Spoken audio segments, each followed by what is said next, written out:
I'm Coyote Peterson, and I'm about to be bitten by the giant desert centipede. Here we go. Ah! Oh my gosh, this is so much worse than a bullet ant sting! Ah!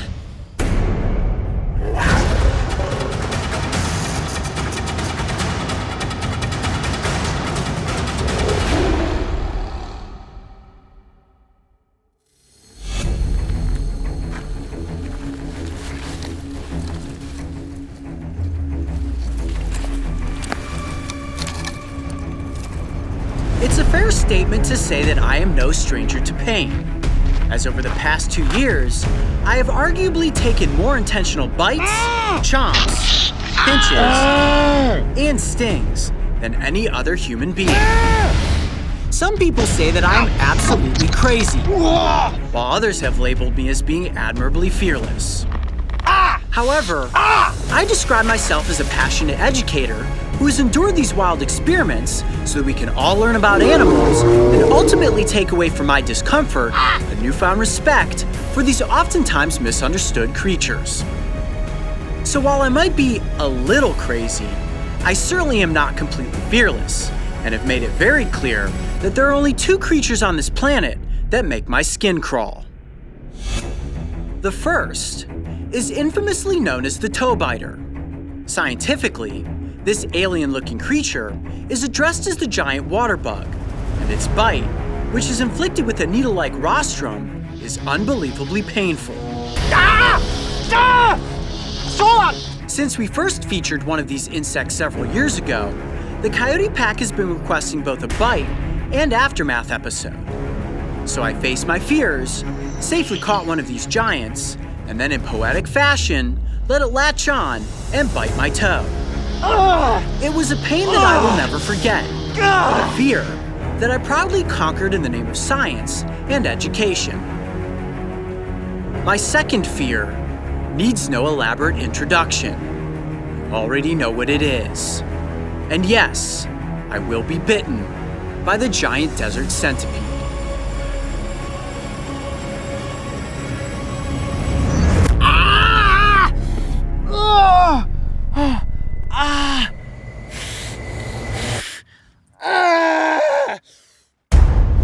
These voracious predators can occasionally be encountered when exploring the deserts of the Southwest.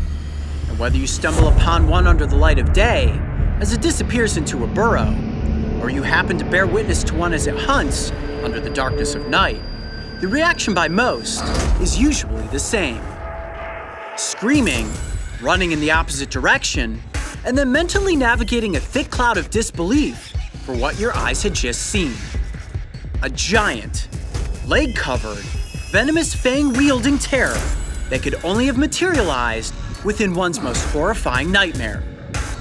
However, this is no bad dream, and it's certainly no figment of your imagination. In fact, this animal is as real as it gets, and for me, the moment you have all been waiting for is closer than you think.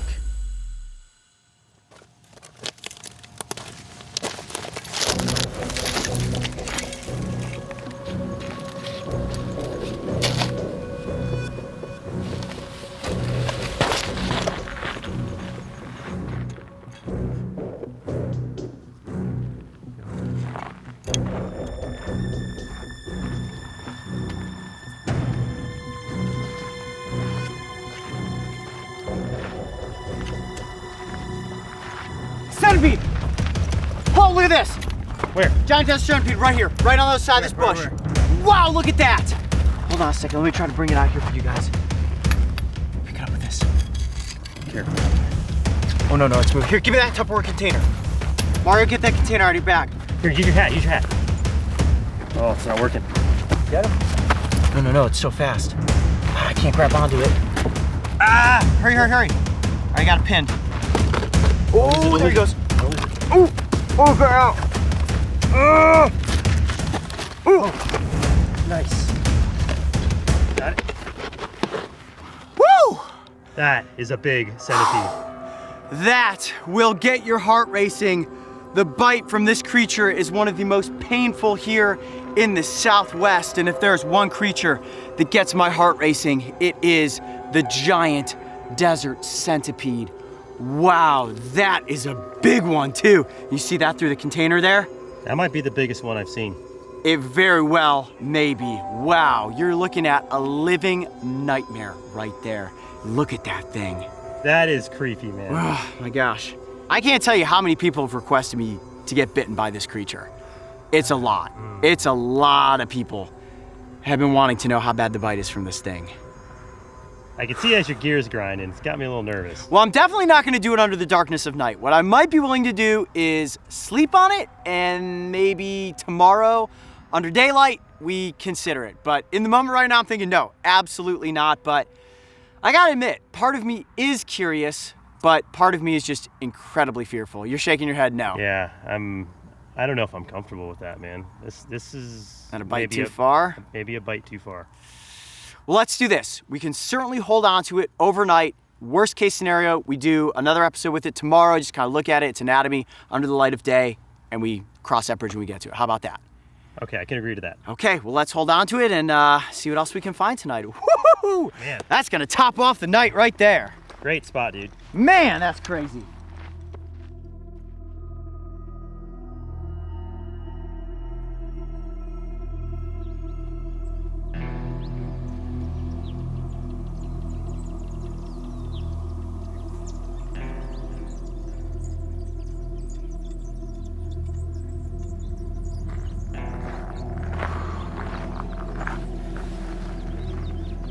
When they say giant desert centipede, they aren't kidding. Look at the size of that myriapod. Wow. It's even more intimidating in the daylight than it is at night. Now, we caught this creature last night and I said, all right, let's hold on to it. Let me sleep on it. Let me think if I really want to be bitten by this creature. Here we are, 7 o'clock in the morning. I think we all know what's going to happen. All right, guys, I'm gonna do it. I'm gonna be bitten by the giant desert centipede so that I can explain to you just how painful the bite from this creature really is.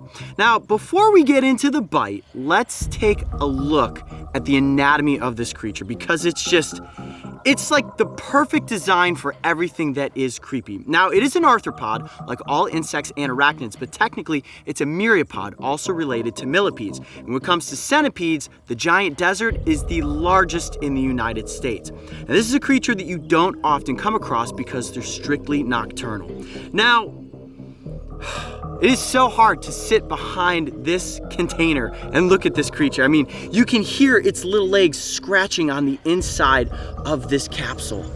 Whoa. I mean, Mark, seriously, have you ever seen a creature that's more nightmarish than this? Nope, and I know this is something you've been not looking forward to. Well, people often want to know, is there anything that scares Coyote Peterson? I jump on alligators, I jump into swamps to catch snapping turtles, I handle black widows and golden orb weave spiders, but the centipede, ever since I was a kid, for some reason, just always been like, I don't want to get near that thing because it has so many legs and each one of those legs has a little hook on it. So when they grab onto something, they grapple onto something. And when they bite, those fangs ratchet down and they hold on. So this is not necessarily a bite and run, this could be a bite and hold. Yes, you know, when I've been stung by things in the past, I hold on to them with the entomology forceps. And when I do that, I let go, the insect usually falls right off of my arm. But in this instance, this myriapod is capable of holding on to me and inflicting more than one bite. All right, well. Let's do this at this point, because I know you guys want to get a slightly better look at it. I'm gonna actually take it out of this plastic container so we can get a good look at its body segmentation and the little hooks on those feet. You ready for that? Okay, let's do it. All right, to do that, I'm going to just gently, Whoa. Yeah. I gotta actually pin down its head to do this. Oh, jeez, look Man, how fast see how fast it is? Now, Coyote, I've heard this called the cheetah of the desert. Yes, that is because they are speedy and they are lethal. Let me see if I can actually, man. You might need a bigger set of forceps. There's just no good way to go about this.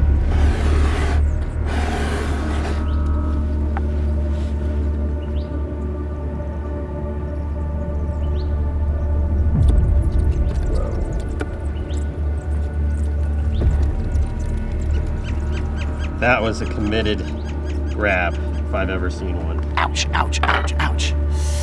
Ooh. What's wrong? Is it biting you? No, but each one of these little leg segments is incredibly sharp. Look at that body. Wow, and it is incredibly rigid. The exoskeleton on this animal is rock solid. And each one of those little leg segments grapples onto you, and it tries to pull itself down so that the fangs can bite. Now those fangs are actually called maxilliped, and they are modified legs on... It's almost getting me right now. My goodness. Almost got me right there. That was close. Okay, I do not have as good a hold as I thought I did. I can actually see venom coming out of the maxilliped. Wow, look at those. Okay, that's a slightly better hold. It almost was capable of completely wrapping its body down and inflicting that bite sooner than we wanted it to. Wow, that is intimidating. Okay, not an easy animal to hold on to because it is so incredibly strong. All right, guys, I'm gonna place it back into the plastic container here. Take a minute to compose myself, and then we're gonna head into the bite. You ready? Really gently, and there we go. Nice. Woo! Barely escaped a bite there.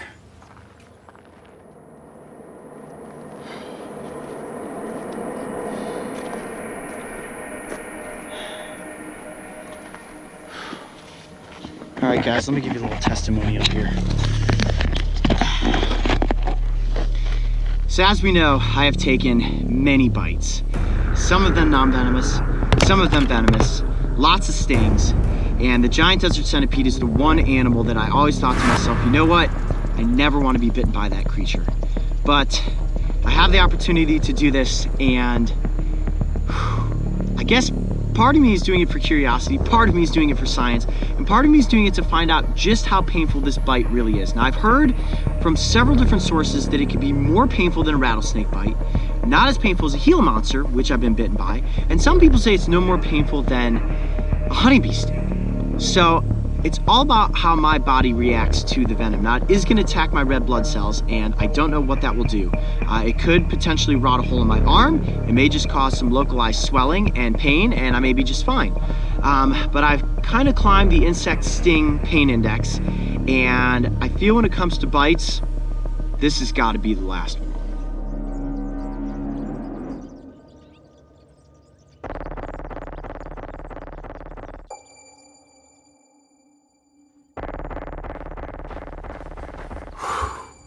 Oh boy, this just became a reality. Wow, there it is, the giant desert centipede, and I'm about to be bitten by it. Okay, well, the next thing we need to do is actually get it out of this plastic container. And to do that, I'm gonna gently go in and pin it. Ready? Yep.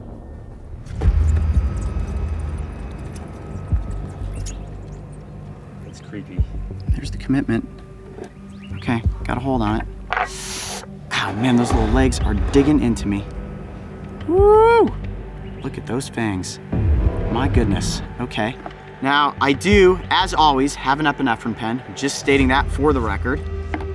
And Also have that. emergency satellite phone. Always important. Never had to use it. Please don't let today be the first time. Camera 3 rolling. GoPro is rolling. Okay. Here we go. Ready? I'm Coyote Peterson, and I'm about to be bitten by the giant desert centipede. Here we go. 1, 2, 3.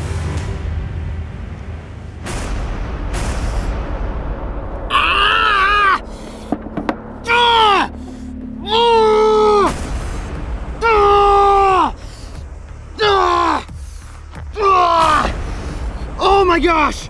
Right there, there's the fangs when you see those puncture marks. Oh yeah. Wow. Describe the pain. Immediately searing. Oh my gosh, it's so much worse than a bullet ant sting.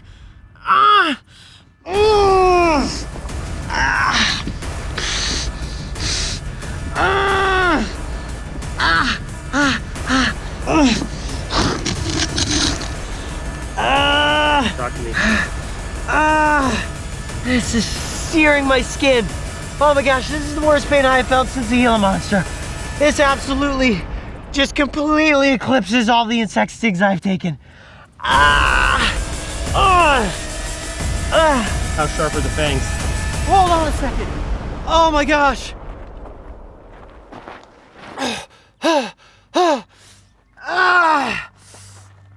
I could see where they went in right there.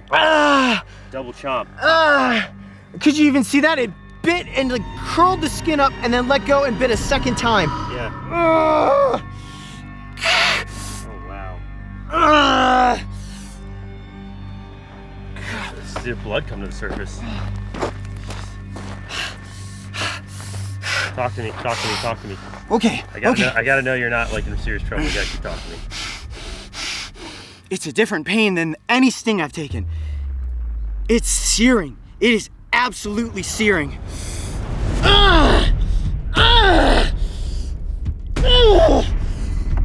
I'm sorry, I can't compose words right now, man.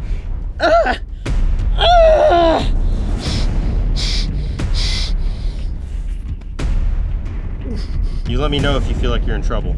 Any swelling in the mouth? I need some water. I need some water. Oh my gosh.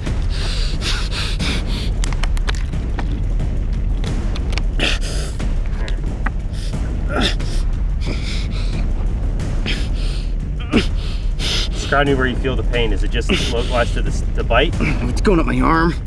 It is going up my arm just like the venom of GILA monster. Man, look at the welts that are forming in my arm.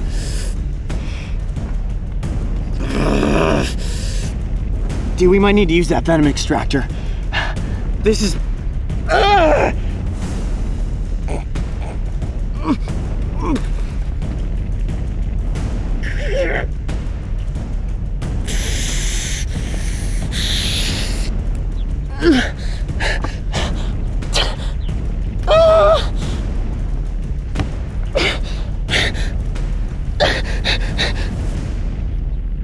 Just cut the cameras. We gotta get the venom extracted. We gotta get some venom on my arm. I'm serious. Cut the cameras. Killer bees. It's a term that swarmed the United States in the early 90s, blanketing the nation with a fear that being covered and stung to death by Africanized honeybees was a possible and very painful doom. And while people do die from bee stings every year due to rare allergic reactions, the term killer bee is nothing more than an overly hyped media headline. Early morning, the deserts of Arizona. Today we are out in a bee yard getting ready to check some hives to determine if they have been reprogrammed from angry Africanized killer bees and into a more docile stock. You would never want to approach a colony of bees in the wild. So today, I will be working alongside my good friend, honeybee farmer and conservationist, Chris Brinton. This guy knows bees.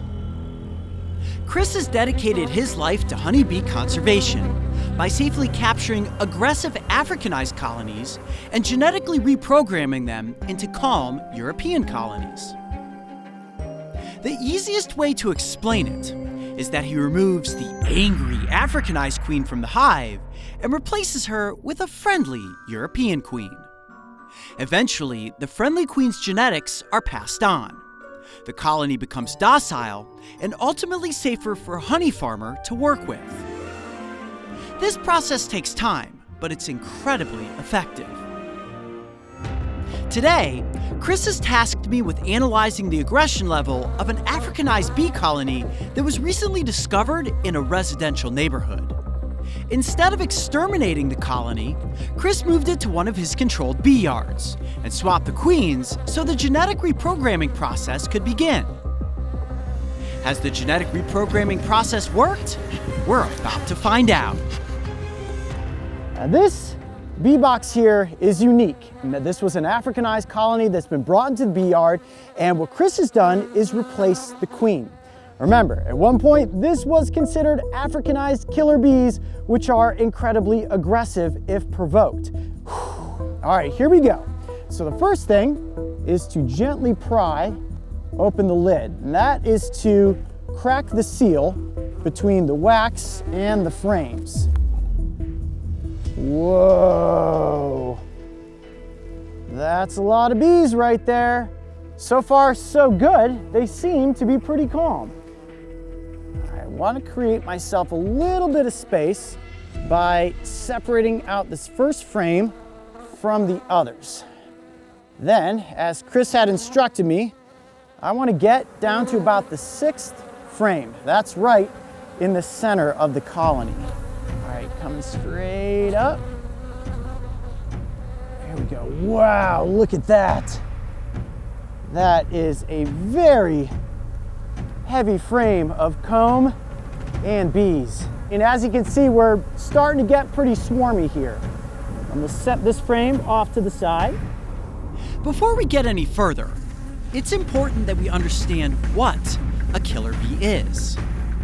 Technically, they are swarms of European bees who interbred with invasive East African lowland bees.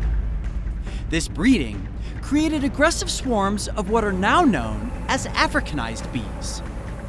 Visually, there's very little difference between these bee types. The danger is that Africanized bees are far more aggressive and react faster to perceived threats. The sting of a killer or Africanized bee isn't more potent than that of a European bee. But because they attack in greater numbers, this equates to more stings and the chance of death. Hence the nickname, killer bee. Really careful here. Don't want to squish anybody. Middle frame is coming up. Ow! Ooh, whoa, whoa, whoa, whoa, whoa! Ow! Stung, stung, stung, stung! Ow! Oh boy, my glove has gotten peeled back. Okay, that's one of the dangerous elements of beekeeping is you always got to be careful of the bees getting up in underneath the gloves and your suit. Yowzers! Yep, gotta love honeybee stings. Okay, wow! Honeybee stings, more potent than you would think. Okay, let me bring out this frame. All right, here we go, middle frame coming up. Woo, look at that. That is a lot of bees right there. Let me check one more frame back.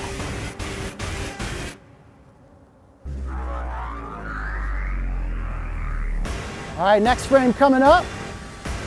That is a lot of healthy looking bees right there. At this point, we are pretty much stuck right in a swarm of bees. Now, if I were to gauge the level of aggression that is happening right here, I'd say it's somewhere right in between. Not necessarily as aggressive as you would imagine a swarm of killer bees to be, which tells me that this queen is doing her job. She is successfully reprogramming a lot of this colony into being more docile. Now, I was stung once in the process, but really that was sort of my own fault. My bee suit came peeled back from my gloves and I was inadvertently stung, but I'm not getting attacked to the point where the bees are latching onto me and inflicting a bunch of stings. So that is actually a really, really good thing. That means that this colony is on its way to being genetically reprogrammed and will ultimately be a more friendly, docile stock of bees for producing honey. All right, I would say the colony looks healthy, so now it's a matter of getting the frames back into place and closing up the box. It's definitely intimidating to be surrounded by this many bees, that's without question. But when you think about it, beekeepers are doing this every single day to help with the production of honey. And you're gonna get stung every once in a while, it's inevitable. Okay, so now that we've got the frames back in place, I wanna make sure that they are balanced and even. I wanna gently move the bees away from the edge of the box.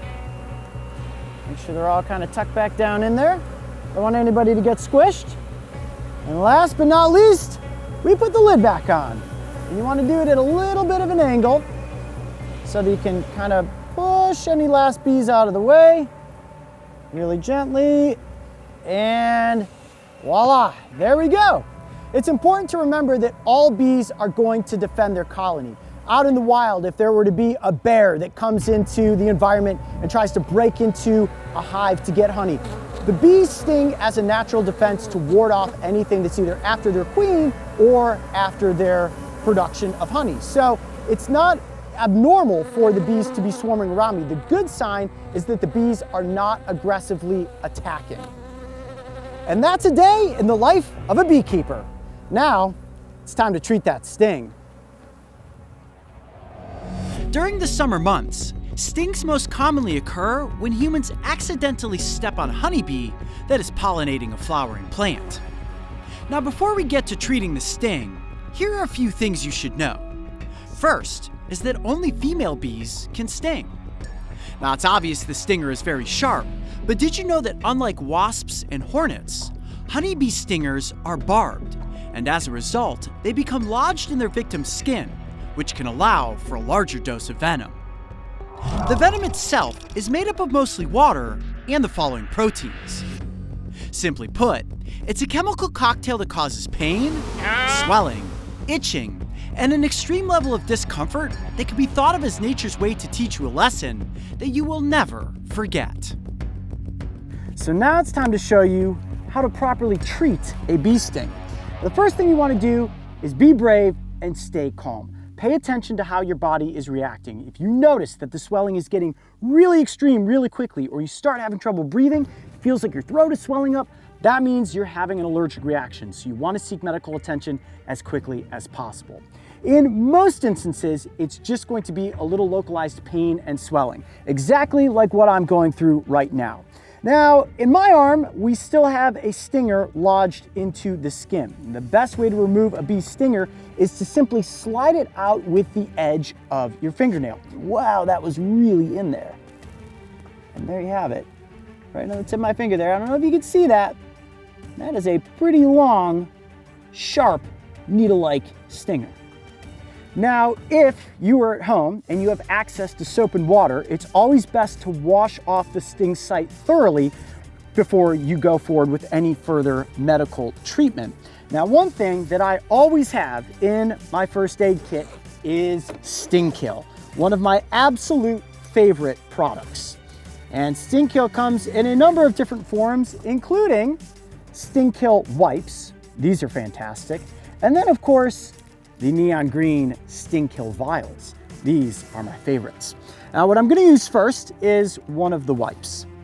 You can see this is just a little bit of gauze soaked in the Sting Kill formula, which contains benzocaine and menthol, and you wanna just gently wipe it over the site. Oh, that is soothing. Now, the coolness immediately alleviates the sting, and it also just puts a little bit of comfort in your mind to say, okay, there goes that sting. Now it's not nearly as painful. And you can see that my arm is quite swollen all in this area. The skin is taut, and that's perfect. Now, if your sting is still bugging you, you can go all the way to the vial. Now, it's in a little plastic capsule, and all you need to do is peel that out of its packaging. Now, the actual serum itself is encased in glass and plastic. And what you want to do is squeeze the plastic to crack the glass and then just shake it up. And eventually that's going to work itself down into the gauze pad, just like that. And you want to apply it directly to the sting zone. Oh yeah, that is instant cooling relief. Now you want to sit back, relax in a nice, calm, cool environment, maybe even have a popsicle, watch your favorite TV show, or maybe some Brave Wilderness episodes on YouTube, and pay attention to the swelling. Pay attention to your personal symptoms, and if you feel like the reaction is getting worse, I do recommend seeking medical attention. But for the most part, a honeybee sting is going to be nothing more than a painful situation that's going to last for a short amount of time. Then you can say to yourself, hey, just like Coyote, I have entered the sting zone. You're going to have a great story to tell. Well, I'd say that today was incredibly educational. We got to take a look at a killer bee swarm that is being genetically reprogrammed and is becoming a more docile colony for the production of honey. And you'll learn what to do if you get stung this summer by a honeybee. The threat of being swarmed and stung to death by killer bees is not something you need to worry about this summer. And if it makes you feel even better, to date, Chris has captured thousands of aggressive killer bee swarms. And once introduced to a docile European queen, every single colony has been successfully reprogrammed. It's important to remember that honeybees are not out to get you. They simply want to be left alone to do their job pollinating our planet, which ultimately helps in the production of many foods we eat. Yet accidental stings do happen, so if you find yourself facing the uncomfortably potent venom of a honeybee, just remember, be brave and stay calm, because the first aid is quick and simple. Since beginning this journey of bringing wild animal adventures to the world, I have found myself in many dangerous situations. Some of them planned, and that was intense, getting swatted at by a grizzly bear. Okay, so now we want to get you guys up close with some of Adam's incredible features. Some of them by chance. This turtle just bit the top of my thumb off. Big time. And all of them, which I hope serve as both educational entertainment, but also as a lesson into why you should never approach wild animals on your own. And that's just gonna keep bleeding and bleeding. My job is dangerous. I think we can all agree on that. And sometimes, I do push things to the extreme. 1, 2, 3. However, anytime we visit a location, like Arizona's Sonoran Desert, we try to be as calculated and safety conscious as we can. Priority number 1, guys, is safety. This environment is incredibly hostile, and if the heat doesn't get you, watch your step, because the biological landmines just might.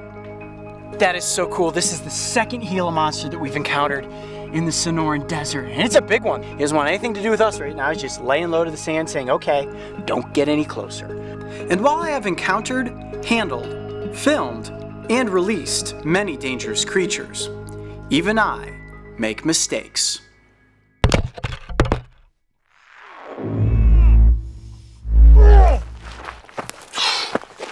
Yeah, he got me. He bit me. Are you sure? Yeah, he definitely bit me. Let me keep them. Oh, yeah, he got the whole top of my thumb. He got right past the GoPro, and he got the whole top of my thumb. Right. Just stop filming.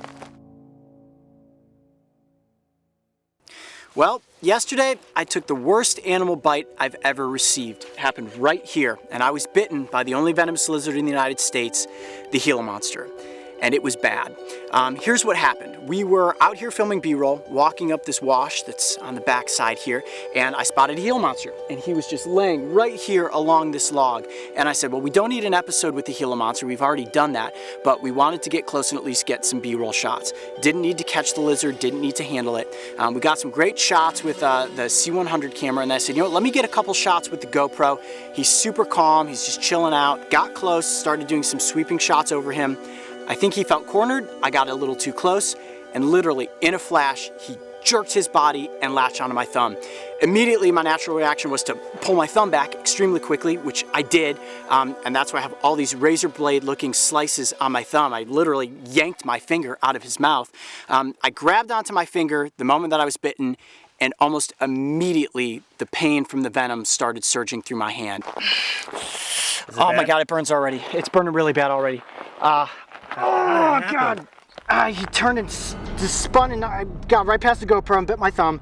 Now, I was extremely fortunate in this situation. After the bite, we consulted with reptile experts and venom experts. Now, there's no anti-venom that you can take for a Gila monster bite. We monitored my body for hours at a time. We made sure that my heart rate was low. We monitored the swelling. We took photographs, as you'll see some of the photographs here, as the hours went by. The pain was so excruciating, I really just had to go into a mental state where I told myself, you can make it through this pain.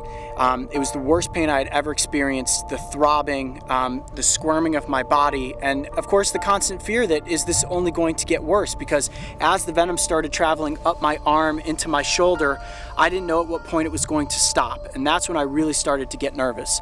And it was really mind over matter at that point. The fact that I didn't go into any sort of anaphylactic shock, I knew that I was going to be okay. It was just a matter of toughing through the pain, which was kind of like they explain, hot lava coursing through your veins. It's been 24 hours and I feel extremely fortunate to only have a swollen and sore thumb right now. Anytime you're bitten by an animal, venomous or non-venomous, make sure that you seek medical attention. This was not the Gila Monster's fault in any way whatsoever. I got too close. So hopefully there's a good lesson that comes away from this. Gila monsters are not an animal that you should ever go out and try to handle. If you see one in the wild, take a photograph from a safe distance. Give it 5 feet, zoom in with your lens and take a photograph like that. I learned the hard way, and I know from here on out, I'm certainly going to give Gila monsters the space that they deserve. If there is one place that we as a team love to explore at night, it's the Sonoran Desert. During the light of day, temperatures can easily cross 100 degrees Fahrenheit, and combined with the bone-scorching sun rays, the conditions are pretty much unbearable for a human. Even the rugged creatures of the Southwest do their best to stay hidden underground or in the shade. However, under the darkness of night, temperatures drop considerably, making it the perfect time to encounter a world of nocturnal animals. What's going on, guys? So we just finished filming an episode for Colin's channel, and it's only 2 in the morning, so we said, let's get outside and explore our backyard here in the Sonoran Desert and see what sort of nighttime creatures we can come across. Now, I'm gonna let you take with you tonight my special SOG flashlight, right? So like, oh my gosh. Don't shine in your eyeballs. Oh my gosh, this thing's It is crazy bright, okay. But that will definitely help you spot some of the creatures that we're searching for tonight. You'll also notice that I have a pair of snake tongs, and that is because there are a lot of western diamondback rattlesnakes that may potentially be out there tonight. There's also the chance of coming across tarantulas, banded geckos, Gila monsters, other lizards that are sleeping. Literally, there is a plethora of biodiversity out here in the Sonoran Desert, so anything is possible. So if you guys are ready, let's head off into the darkness and see what we can find. You ready? Let's do it. Colin's Key is without question one of the fastest growing talents on YouTube. His family-friendly content and charismatic style have captured nearly 7 million subscribers to date, making him a bona fide superstar. However, when it comes to adventures in the wild, this is going to be something quite a bit different than he is used to. Now, I'm trying to see if maybe there are some black widows. What? I'm out, bro. What? Black widows? Those are dangerous, man. Oh my jeez, whoa. Easy, buddy. Just a bush, bro. So we are excited to break trail into the darkness to see what species of animals we can get him up close and personal with. So you notice all this area here? Looks like water's flowed through here, right? Yep. This is a very small wash. Now, a wash is like an animal superhighway, right? It's pretty much free of plants and any debris. That means snakes, Gila monsters, even something like a coyote What's or a a Gila rabbit. monster? Oh, you don't know what a Gila monster is? No, it sounds super dangerous. Well, it is the only venomous lizard in the United States. Actually, something that I've been bitten by before. Of course you have. But not intentionally, and it was the most painful bite I've ever taken. Let me keep them. Oh, yeah, he got the whole top of my thumb. Yeah, we're past the GoPro, and he got the whole top of my thumb. Right. Just stop filming.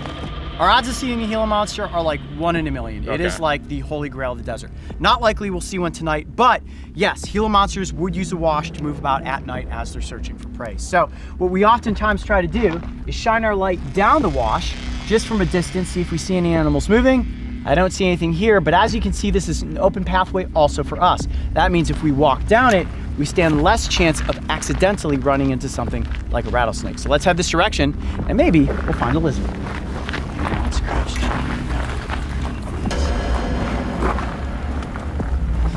Now, if we spot a rattlesnake, it actually will be very, very apparent. They have a black and white tail that just jumps out in the flashlight beam. Bunch of little ants running around. But ants don't scare you, right? Is there anything you're afraid of, Colin? Not a massive fan of spiders. Okay.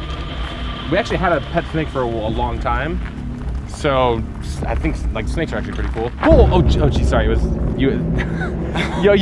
He asked the question about like, are you scared? And then literally his flashlight shone through the plant, and it was like there was like that like weird kind of like reflection on the ground, and I freaked out because I thought it was a giant moving like spider or something.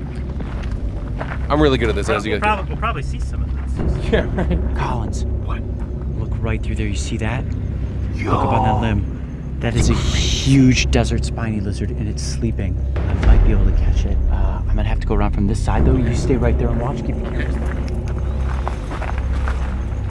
This is gonna be tough without me shaking the tree. Still asleep.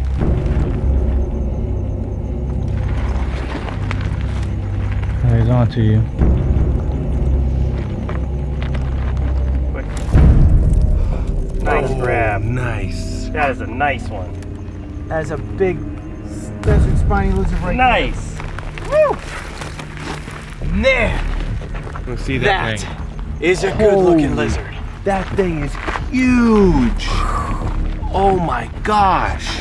That is about the biggest spiny lizard I have ever caught. That thing is huge. I could give you a pretty Oh my gosh. What's coming off of it? powerful bite. Just scales. Oh, really? Just shedding some skin. Yeah, you can Oh see the my back leg is gosh. actually in the process of shedding right there. And do this, pet the back, pet its back.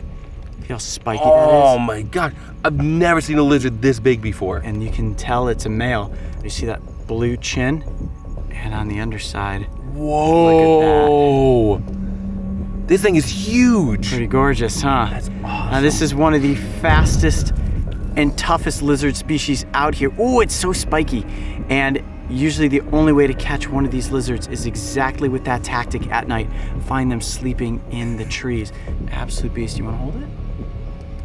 Yeah, I guess. Yeah? How do we do this? Now, you have to be very careful because they can drop their tails as an escape mechanism Yep. from predators. So I do not want you to be bitten. Okay. What we're gonna do, Staying relaxed. he's very, very powerful.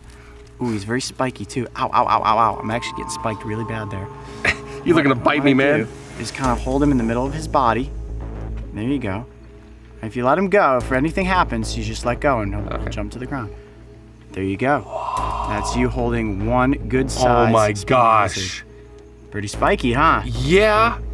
Hi, buddy. Holy cow. Have you ever Jeez. held a lizard like this before? Never. I didn't even know they were this big. Yeah. thing's That's honestly huge. probably the biggest one I've ever caught. This thing is massive. Yeah, he is an absolute beaster. All right, I'm gonna gently take it back from you, Okay, right? yep.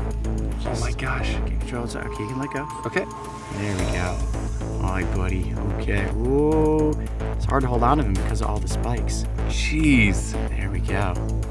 Wow. Well, I would say this is an excellent start to our night. Yeah. Let's see what else we can find. All right. All right.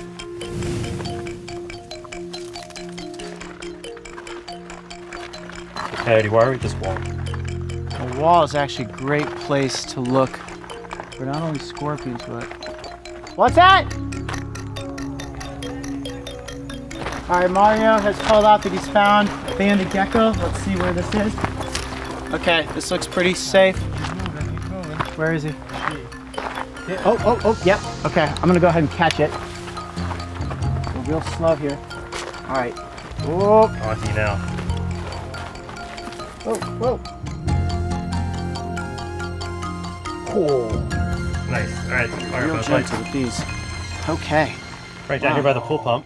Definitely in the backyard. By the pool pump, but yeah, that's great. These are oftentimes the best places to look for animals is right around human habitation. Collins, this is turning into the night of the lizards right now. Really? Start with the desert spiny, and this is one of my favorite species, the western banded gecko. Now, it's very, very fragile. Yeah. I'm gonna turn it like this.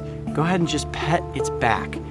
You'll feel Oh my gosh. it's like velvet, right? Yeah. This is a species that is almost entirely nocturnal. As you can imagine, hot desert sun would absolutely cook this creature. Yeah. So they're underground during the day. Now, Collins, what's really cool about this gecko is that this is one of the rare species out here in the desert that is not venomous or poisonous. There are a lot of animals out here that could give you a pretty nasty bite or sting. This is one that is completely safe to handle.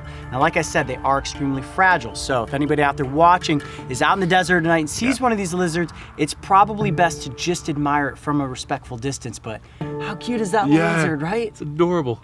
So, have you ever held a gecko before? No, I've literally held like no creatures really before at all. I don't know, guys. You think Collins should hold a gecko? Absolutely. Okay, so can you see how I just have it balanced on the tip of my finger there? Yep. And see, I'm just kind of holding on to the back leg. Again, you don't want to apply any pressure to the tail. There you go.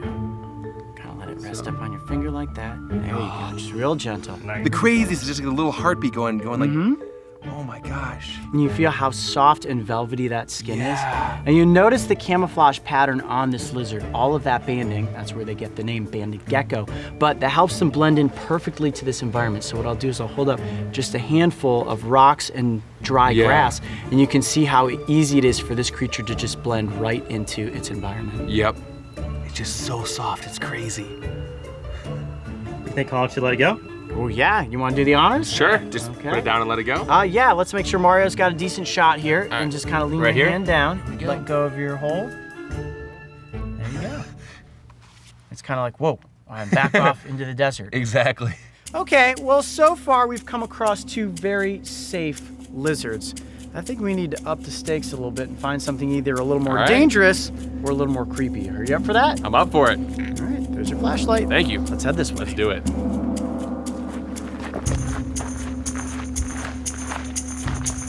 It's tough when you hear somebody yell they found something, you want to move quick, but you still have to stand everywhere you're going. You don't want to step on a rattlesnake. Okay, this is pretty open right here. Hurry up. What do you got? Okay, come here. Take a look right there. Oh my gosh. What? It's a Gila monster. What? That is a Gila monster. Yeah. Okay. No way. Hang on. It moved from that bush to that spot Right up there. there, so you can get He's a kind shot. of chilling there, but I need to get a. Oh, I see it. Let me get a shot, man. guys. Let me get a shot. That's a big one. Are you got a shot on? Yep. Okay, go for it. Okay, I'm gonna move real slow. We don't want to try to catch or handle this lizard. Oh my gosh. Yo. Okay, Colin, stay back just a touch. Okay, go ahead. Colin's crouched down right there. Very, very slow. There you go. Real slow. Okay. Good. And just keep your fingers up away from the ground. I'm going to move in a little bit closer to you. Ooh, you see that tongue flicking? Yep. It is sensing us right now. Now I'm hoping that me not being in front of it doesn't give it that escape route. Okay, there we go. How's that shot for you, Mark? That's perfect. That good? Mario, good for you? Okay, and I am going to keep the snake tongs in between us just in case it lunges. Okay. I'll be able to block its strike. And there you have it. That is the holy grail of the Sonoran Desert right there, Collins. Probably the rarest creature that you can come across. You can see now it's getting comfortable. It's saying to itself, okay, nobody's trying to pick me up. Nobody's in my way.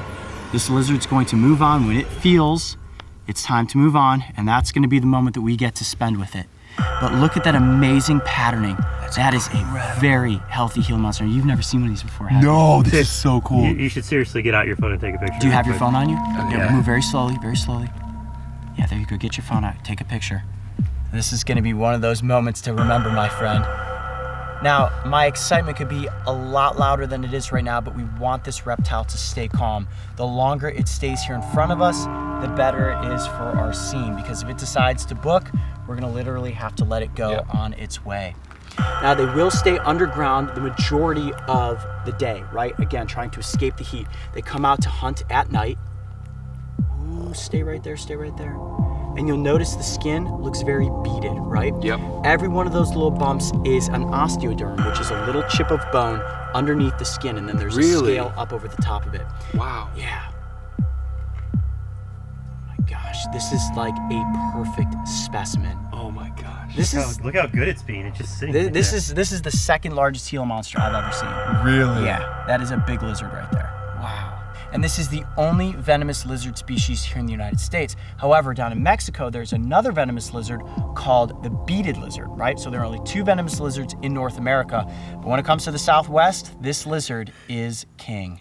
So when it's flicking its tongue out, what is it doing when it's doing that? That's a great question. Well, they have a forked tongue just like a snake, and what that's doing is it's sensing its environment. So when that tongue comes out, it grabs chemicals from the air, sucks it into its mouth, and have what's called a Jacobson's organ. And that basically is like a computer that tells them, okay, this is what's in the area. It could be potential prey, it could be potential predator, it could be whether or not rain is coming. They rely on that tongue for so much information. Wow. It's like the Gila monster's little personal computer. It's like he's trying to move his head towards us. It's coming towards us. It is getting ready to head into the shadows and call it a night. I think it has hung out quite long enough.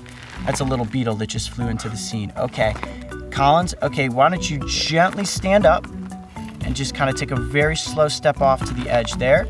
Okay. Perfect. And we're gonna let this Gila monster continue on its night. That was epic.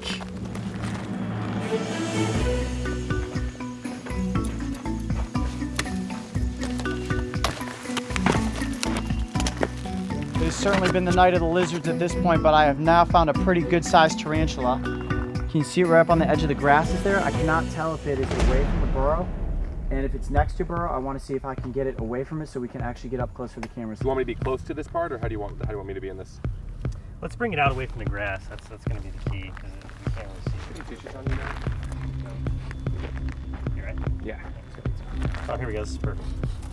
All right, Collins, now that we actually have the tarantula up and out of the grass, what the best thing for me to do is actually just kind of cut my hand over the spider to see if I can keep it in one place.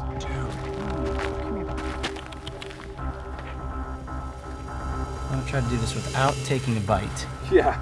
Now, the bite from the spider is no more potent than that of a bee sting. So if I am bitten, it's gonna be okay. Oh my gosh. Yo, that's crazy. Why don't you just stay completely still? It does make me nervous to try to like balance the spider from one hand to the other. Now, what I would love to do, Collins, if you think you're up for it, is to let the spider walk on your hand and arm. You think you could do that? What are the chances of it biting me really quick? For real? Yeah. 1 in 10. There's always a chance. 1 in 10. But you see how I'm just letting it walk from hand to hand, applying no pressure? Yep. It's staying pretty calm. Just put your hand out straight in front of my hand. Oh, gee, dude, you see it just like tripped out for a second, bro? Yep, that's because you made a loud noise. You want to stay as calm as you can. Don't make any noise. Okay, I'll go on then. Yeah, so here's the thing though, Collins, like if you do this, you gotta keep your hands still. Okay. Gotta stay completely still. Back of the hand, front of the hand. I would do the base of your hand, and I will be here to... Are you gonna catch on the other side? Mm-hmm. No, I'm gonna let it onto you. There you go.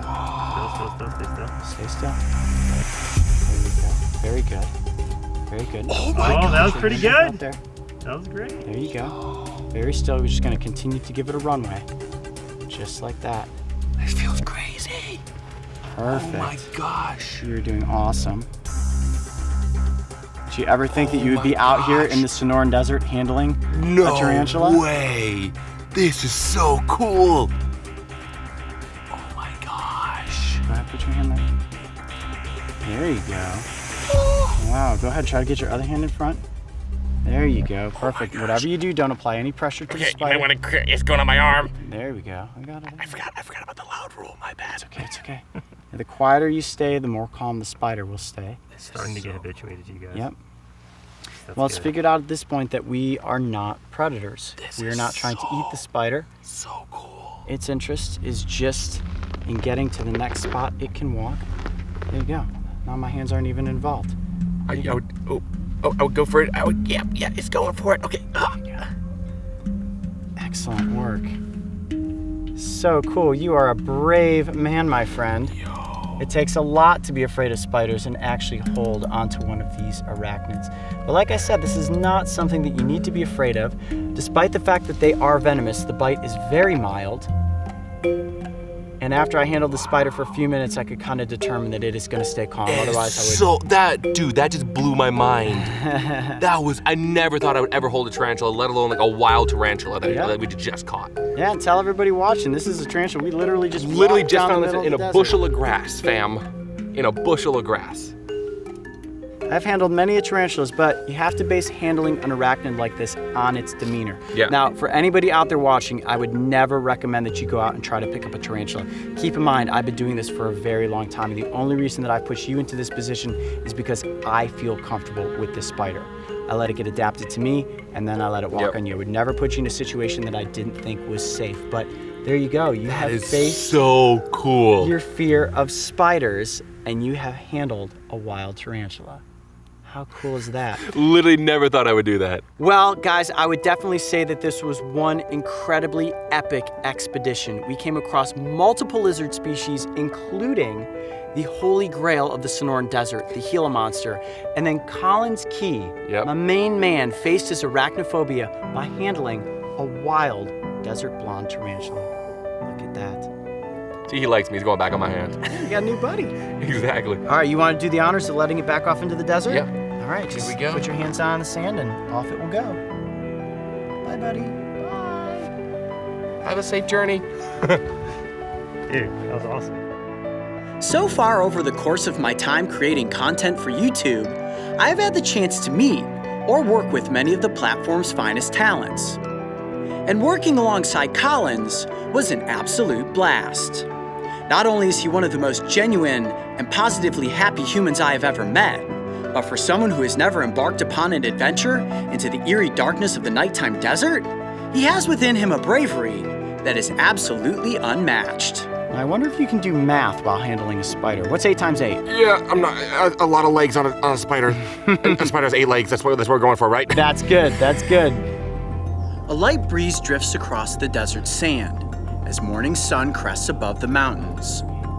All seems calm amongst the rocky outcrops, yet nestled down between the cracks and ridges, a powerful giant quietly slumbers. To disturb this creature by accident would be a literal nightmare. Disturb it intentionally, and you will likely seal your own fate. Oh boy, starting to get swarmed. Holy mackerel. It sounds as if I speak of a creature from a storybook, but this is no creature of myth and lore. It is a very real animal that since the mid-1980s has become one of the Southwest's most notorious threats. Killer bees. So what is a killer bee? Well, to keep it simple, it's basically a hybrid between an African and a European honeybee. They are typically more defensive, faster, and more aggressive than other bee species.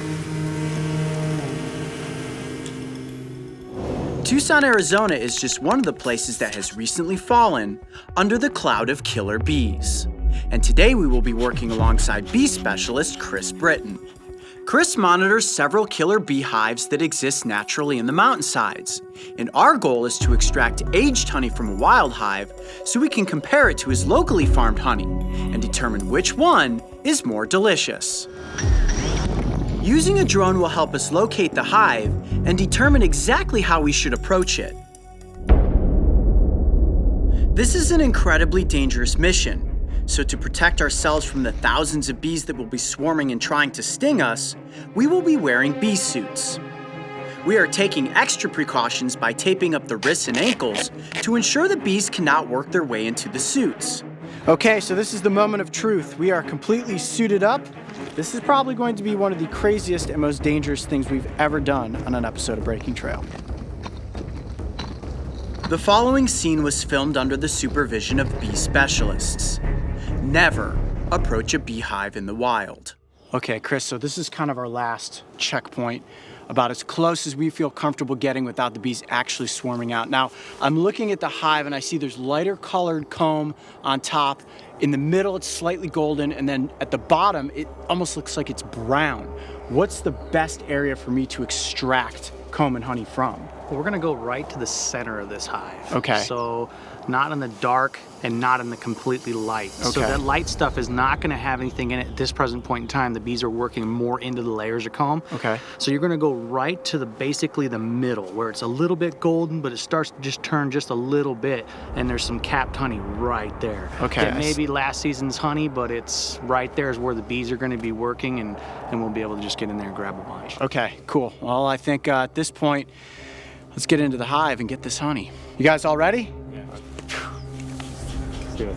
Cutting into the hive causes no harm to the bees, and this extraction method is commonly used by honey farmers. In the wild, hives are often invaded by animals, which in turn causes an increase with productivity, and in a matter of days, the hive will be completely reconstructed. Okay, I am right underneath the hive. Whoa, look at that. Do not want to get stung. Bees are starting to come out. You can see all the comb here. They know we're here. They definitely know that we're here. You hear them? I can hear them. They're going crazy. How hard is it? Wow, it's hard, very waxy. Oh boy, starting to get swarmed. Holy mackerel. I'm nervous. You see they're trying to sting in through the mask. Here they come. This is an outer layer. Dude, you're like covered in bees right now, man. Crazy covered in bees. They're coming. You gotta hurry up.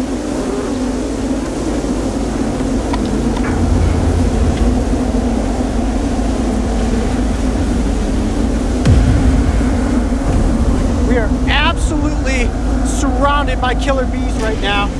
Fortunately, they are not singing through the suit. I got a couple of good pieces of comb that have already come out here. There we go, found comb with honey. Ow! Some stingers are actually getting through my suit.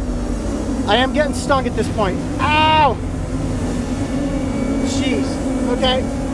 All right, I'm gonna cut out a big section of comb from right here in the middle. Can you see this? That is all filled with honey. I'm gonna cut through that and we're gonna get out of here. Oh, it's sticky. This is it. This is good honey. Oh, look at that. Nice. Okay. Woo! That is pure golden honey. All right, I'm gonna put it inside of the mason jar here.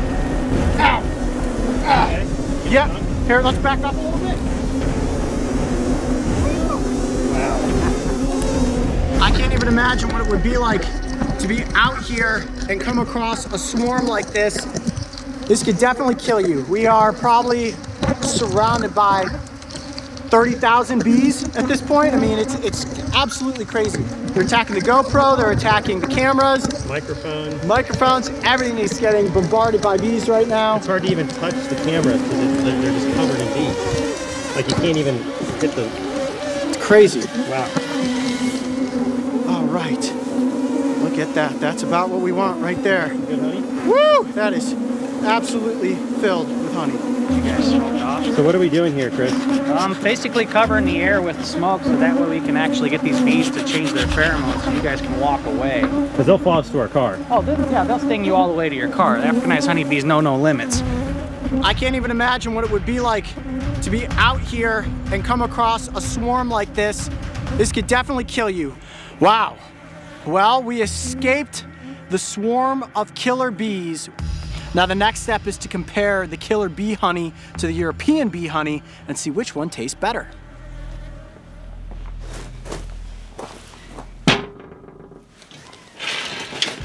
To the victor go the spoils. What you're looking at right there are 2 jars of delicious raw honey. Now right here we have honeybee honey, and on this side the killer bee honey. Now we certainly had to go through quite the ordeal to get both of these honeys. They're all on my face. We are absolutely surrounded by killer bees right now, but it was totally worth it because this is the moment we have all been waiting for. The comparison between killer bee honey and honeybee honey. Which one is better? You guys ready to find out? Oh yeah, I'm ready. Do we get to taste test also? Oh yeah, you guys are gonna taste this too. Okay, I'm gonna start with the honeybee honey. Let me take off the cap here. Wow, that smells incredibly fresh. A big spoonful right there. Oh wow. I just go for it, right? I think you go for the whole thing. Wow. That's sticky. Ooh, really sweet. I can taste all those granules of honey. They're starting to disintegrate in my mouth. Wow, that is delicious. Oh my gosh. That is an unbelievable honey. That might be the best honey that I have ever had. Here, let me get a little bit of this honey on the tip of the knife. There you go. Go ahead there, Mark. Just take a little Don't cut myself. squidge off there. Good. That's good, huh? Wow. You could eat that straight like all day. Wow, I took a big spoonful of that. Okay. You feeling the sugar rush yet? Yeah, I think I'm about to. Now this is what I've really been excited about. Now let me get a big Get a gooey one. hawk of it out here. Yeah. Let me just scoop some out onto my hand. Find Yeah, I'm going full Pooh Bear here, guys. And get my paw in there. Oh yeah. Oh, I've always wanted to do that. Oh, look at that honey. Look at the different colors in the honey too. You have the darker honey and you have the real light golden honey. Think it's gonna make me throw up? No. Nah, man. No. That's like candy. Ready? Whoa! That is crazy sweet. Put the rest in there. Can you do a whole Can you do the whole cone? Oh yeah. Oh! Now you're Pooh Bear. Hey Pooh Bear, how's that taste? Very sweet. Very sweet indeed. It's like almost making my eyes water. It's so sweet. Bravo, I'm impressed. That was quite the honeycomb you just had there. Let me wipe off my face a little bit here. A little more presentable. Wow, that is so sugary. I'm gonna be a major sugar high for hours right now. Woo! You guys wanna try this, right? Yeah. All right, stick your finger out there. Just wait till it gets in your teeth. As soon as it hits your lips, Wow. right? Now, both of these honeys taste amazing, but honestly, I think the Killer Bee honey is a little more tasty and a little more, give me a rush of energy like the second that it hit my mouth. But I think both types would be excellent on anything that you would put them on. Although going to get Killer Bee honey is something that I can never recommend anybody out there watching ever try and go do. Probably the best way to do it is to buy from a local honey farmer and have something that's pure and granulated just like this. And you put it on toast, you can put it on, you name it. Honey goes good on absolutely everything. I can totally feel like a sugar rush coming on right now. That is crazy. My hands are so sticky. Hey, Pooh Bear, What? didn't you get enough? No. How'd that silly old bear get his paw into that jar of honey all the time? Well, he didn't get his paw stung by bees yesterday. Yeah, I got a fat paw right now. Watch this. 2 bee honeys at the same time. Sugar rush! Oh. Hey, Full honey face. Mario, there aren't any bears out here, are there? Building, climbing in a honey tree, Pooh Bear, I know he's out there. It's me and it's you, oh silly old Winnie the Pooh.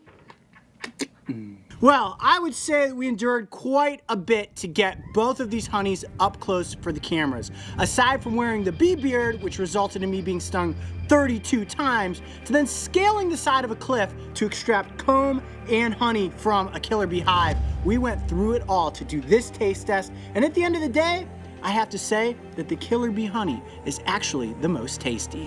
One more handful. That's good honey.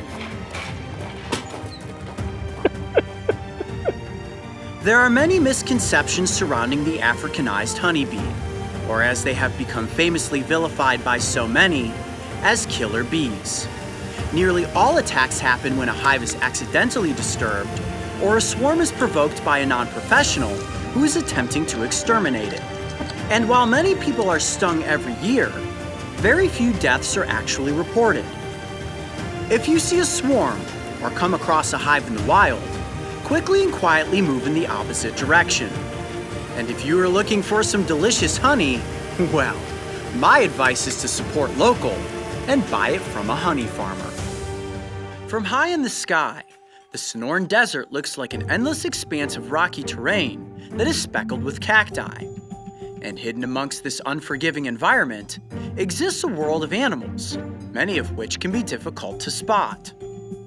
However, today is going to be a little different, as instead of looking for the animals, they are literally going to be placed right in front of us, or in my case, directly on my skin. That's a lot of bees. With the goal to prove that honeybees are not just out to sting you, or so I thought. The crew and I headed out to Life's Sweet Honey Farms, where I will be working alongside bee specialist Chris Britton. Chris and his team specialize in safely removing bee swarms from residential areas, honey farming, and per my special request, bee beards. That's the craziest thing you've done this morning, Coyote? Sure is, other than shaving off my fur beard. Ah yes, the beard. I'm sure you were wondering, Coyote, what in the world happened to your fur beard? Well, the answer to that question is that I shaved it off to make room for the nearly 3,000 European honeybees that will soon be swarming all over my face. Get ready for the newest trend in facial hair fashion, the bee beard. The following scene was filmed on private property and under the supervision of bee specialists. A single sting has the potential to be fatal. Never approach a beehive in the wild. Okay, well, we're gonna start the preparation here. Chris is actually going to apply Vaseline, you said, to my nose and my ears and near my eyes so that the bees don't go into these holes in my face, right? Well, you're gonna either look homeless with a beard or we're gonna look like a nice manicured beard. So this is a pseudo queen. This is basically a queen pheromone lure. So this is what's gonna push those bees to actually gather somewhere because they're actually looking for that queen pheromone. They've been separated for a while. So this is what's gonna actually hold them on your face. Okay, so we're gonna put this underneath your chin. So this is gonna be the attractant. This is the attractant. All right, guys, well, I think we have reached the final moment here. It's either back out or get covered by bees. And I don't think there's any backing out at this point. I have the pheromone attached to my chin. Got GoPro here, GoPro on my shoulder, both of your cameras going. Now wait, before we go through with this, how do I get the bees off? What if something goes wrong? What do I do? Good luck, man. I'm just gonna drive away. I got nothing's gonna go wrong. Okay. When it comes down to the bees, if they get to the point where they are stinging excessively, yeah, you can just shake off real quick. Put these in your pocket. Oh, epinephrine pens, just in case this really goes wrong. I am getting nervous now. Now I'm getting nervous. I'm Coyote Peterson, and I'm about to take on the Bee Beard Challenge. Are you ready? Yep. Okay, let's do this. No turn back now, buddy.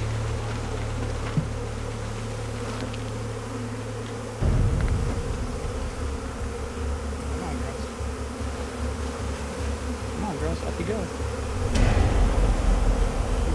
How you feeling now, Coyote? That's a lot of bees. It's tough to talk. There's a bee right on your nose. I feel it. That's a lot of bees. Are you feeling nervous? Mm-hmm. Have you been stung yet? No stings yet.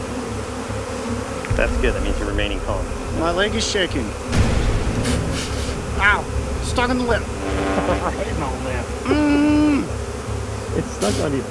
Mmm. Mmm. You all right? Mm-hmm. Be brave. My neck has got some. I'm gonna take a couple steps back. I just got stung. Maybe. Right in my hand. I didn't realize we were getting swarmed by bees this morning. There are a lot of bees on me? Mmm. We'll get more. Mmm. Mmm. You got it. You got Getting this. stung a lot. I've gotten stung about 6 times. Ah, my neck is getting stung again. Mmm. This is what we start with right here. We just get most of the bees to start on him. And then what they're gonna do is they're gonna emit a pheromone. And it's a location pheromone. And those bees are just gonna start basically migrating. So now I can actually just basically hold this right here and they're gonna all start marching up. Watch. Are all the bees out? No. Dude, my lip is swelling up. You're right.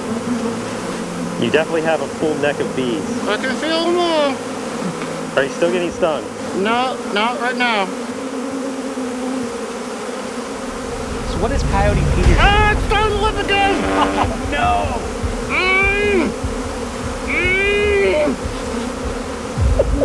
Oh, same spot. Really starting to hurt. Okay. Mm-hmm. Wow, Coyote, there you are just covered in bees, man. It's actually turning out pretty well. Look.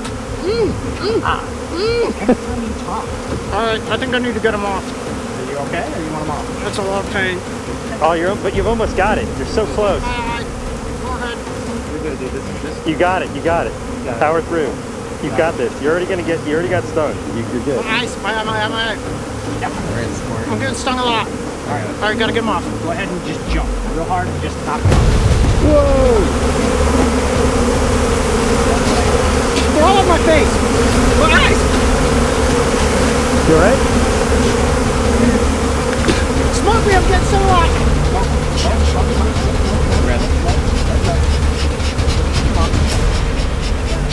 Quite a bit. Still on my hand. Oh yeah, you just stung me big time. You got stung a lot, bud. Now walk away. Just go ahead and walk away. Here, right. This way. Here. Oh man, my face hurts. Oh man, you should see the sting you have in your neck. Oh my gosh. Are you okay? Yeah. Is your tongue swelling up? The tongue is the indicator. We need to know. No, not yet, but my face is on fire. Oh man. Okay. Here, I think we're good now. There's only a couple bees, and they're just falling a fair amount on your face. Hold on, you still have. Oh, you got stingers all in your ears. Oh my gosh. Let me see if I can get them out. There's mine. Dude, I got stung like so many times. All of a sudden, like all at once, it started stinging my face. Dude, they're like my ears. I want to get the stinger out of here. Yeah. Sorry, I just was getting a lot of stings. No, that's fine, buddy. You got them through your shirt and everything. For some odd reason, all of the sudden, they started just absolutely going to town on you. You can see, look at that right there. That actually literally... It like drew blood. Yeah, it like got blood to the surface. You just got stung like 40 times in the face by honeybees. 40 times. I don't think that was supposed to happen, Chris. I don't know why. I wasn't getting all blasted up. I mean, I got stung like once or twice, but he was literally just getting beat up.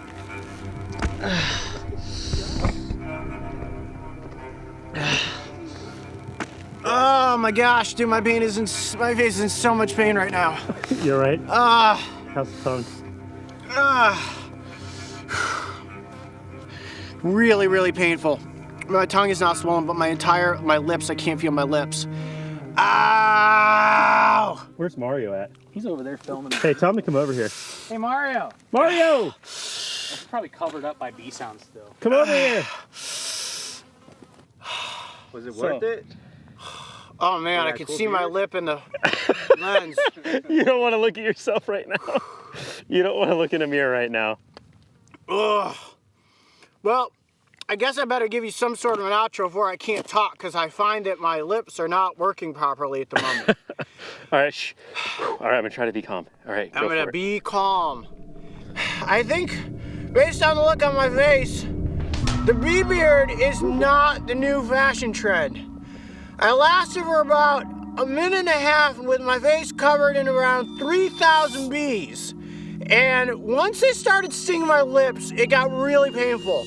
They were swirling around my eyes. I was getting stung on my hands, on my arms, on my forehead, on my ears, but it was definitely the lips. As you can see from how swollen they are right now, they were the worst. I'd definitely say that the bee beard was an experience worth experiencing. So far, I haven't had any major adverse allergic reactions other than just this localized swelling on my hands and on my face. You can hardly tell. Yeah, this looks okay?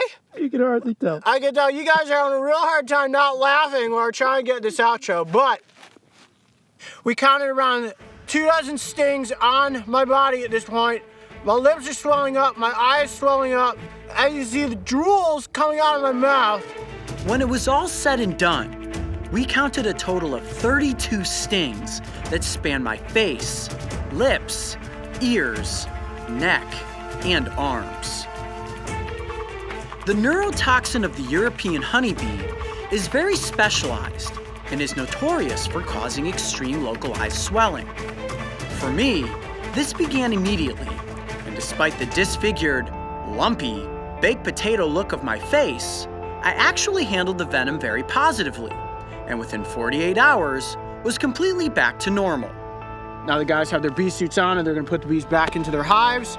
And so far about 30 minutes has gone by, no anaphylactic shock, so I should be just fine, other than the fact that my face looks like the face of the Elephant Man. And I can see in the reflection of your glasses, it is not pretty. It is not pretty. If you were wondering how this compared to the single sting from a bullet ant, I can honestly say it was worse.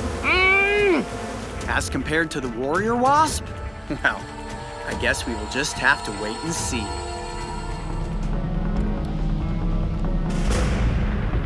I'm just gonna get it. I think he sees it. Oh! What happened? Come on, go, go!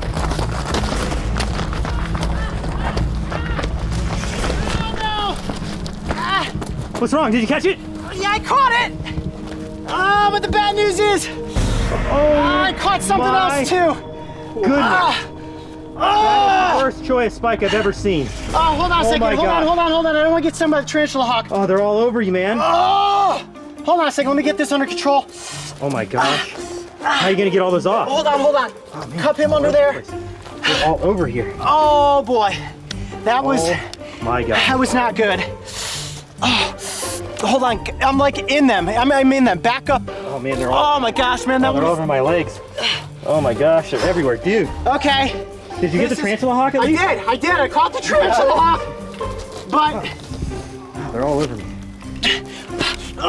Oh my gosh, that's the worst. That's the worst cholla attack I've ever seen. oh guys, this is bad. That's really bad. Yeah. How many are on my back? A lot. Yeah. Maybe like 10. One on your foot. Oh man, the one in my arm is really hurting. Well, you know, in that instance, when you need to catch the animal, you don't really think about it. You just make the catch. And I did. I caught the tarantula hawk. Where is it, by the way? I wrapped it up. It's in the net. It's right over there. Oh my gosh. Okay. Well, I guess there's a lesson to be learned here. Always watch where you're going. And you guys have seen me get pricked in the hand before by a cholla. This, might as well get a little education while we can. This is a teddy bear cholla. Watch it. You've got them on your feet. There are jumping cholla and there are teddy bear cholla. This is the teddy bear variety, and it is not soft and cuddly like a teddy bear. Mark, I got a multi-tool on the side of my pouch here. All right. Put your camera down. Okay. Chance, you keep filming this. Mark, I'm gonna need your help, man. I can't move my arm. All right, hold on a second. Get the multi-tool off of there.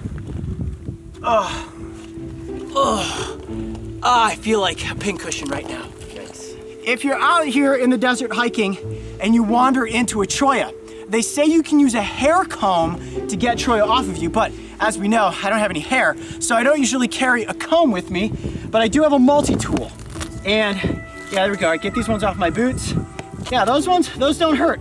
Those are into the rubber and the side of my keens.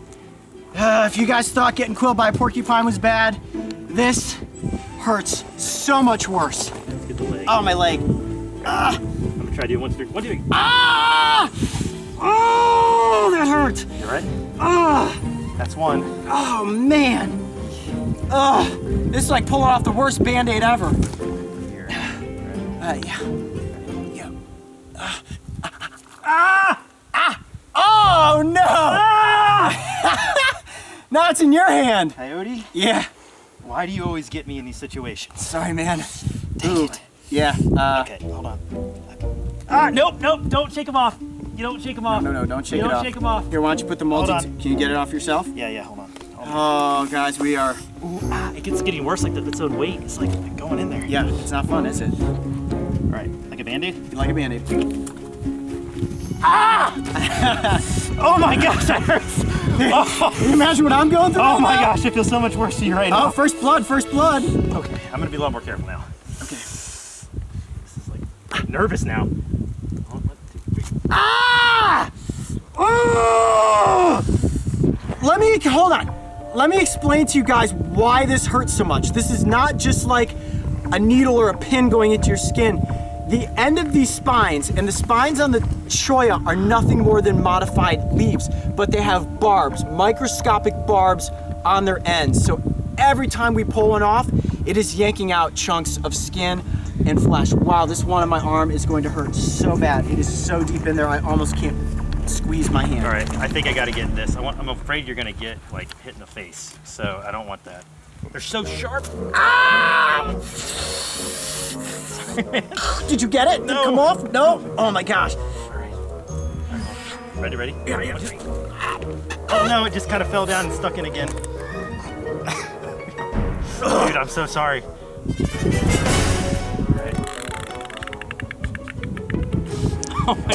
What was that noise? I don't know. It hurts so bad. This one's gonna be bad. I'm gonna get this one. Ow! Did you get it? Yeah, I got that one. Ah! Try to get this one. Ah! All right, I'm gonna get this one, I think, and then pull back at me. I guess so. Ah! Yoinks! I think we gotta get this big one out first and that one last because I'm afraid you might flick that one at my face. Okay. And I think this one's gotta come out because you can pull it that way and I can do. Can you just like put your arm out? Oh, no, you can't. I can barely move my arm. It's like it's hit a nerve. I'm having trouble like squeezing my arm. Think happy thoughts. 1, 2, 3. Ah! Wow, that one hurt. I'm glad we saved this one for last though, because I don't think this one's in there that deep. Okay. Not as deep as that one. That's brutal. All right, let's get this last one. All right, last one. Let me turn it like that so you don't get it. Ready? Don't hit my face. 1, 2, 3, go. Ah! Get it? Ah! No! Ow! That was in there. Ah! Woo! That was an excitement. Wow, guys, that was seriously intense. But the good news, wait here.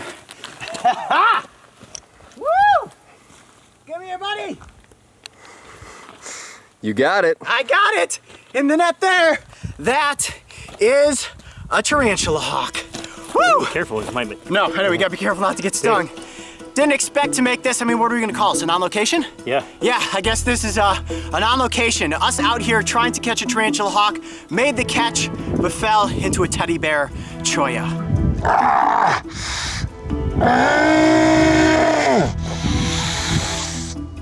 Gosh, that one hurt.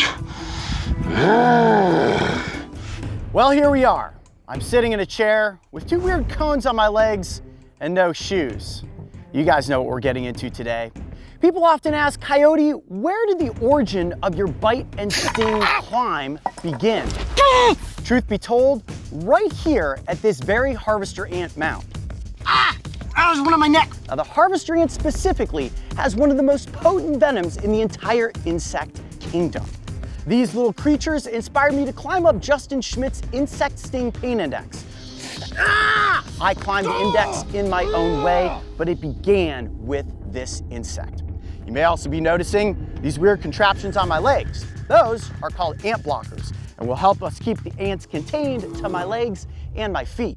The last time we did this, they covered my body and I got stings in all sorts of places that you wouldn't necessarily want to show on camera. Now, when it comes to ants, what we ultimately learned in our first episode is that they do bite and they do sting. All of the pain comes from the venom that is in that sting. You guys know what's gonna happen, right?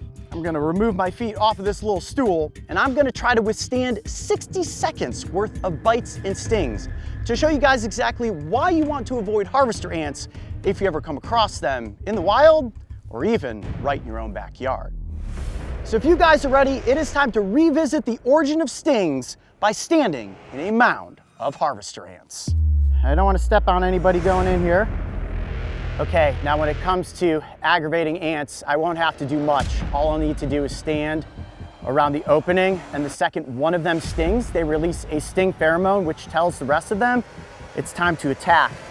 Now we're gonna start the timer from the second I start to get stung. Right now, the ants are just beginning to investigate the fact that I am standing above their home, and this entire colony spreads out in this entire area where you see no plants actually growing. The mound, the catacomb beneath the surface is massive. Now you can see the ants are starting to investigate me. No stings yet. They're just like, okay, okay, there's one sting right there on the inside of my foot. Now, another sting on the back of the foot there. Yep, okay, so once that sting pheromone begins to tell the ants that an invader is here, more stings will come. And you can see at this point, there are more and more ants beginning to surround my feet. Just want to get right in between my toes right now. Now, I haven't been moving my feet around very much, just keeping them in one spot. If an animal were to stumble upon a nest, or you, there's one right in between my pinky toe and next to my pinky toe. Man, that is a very sensitive spot.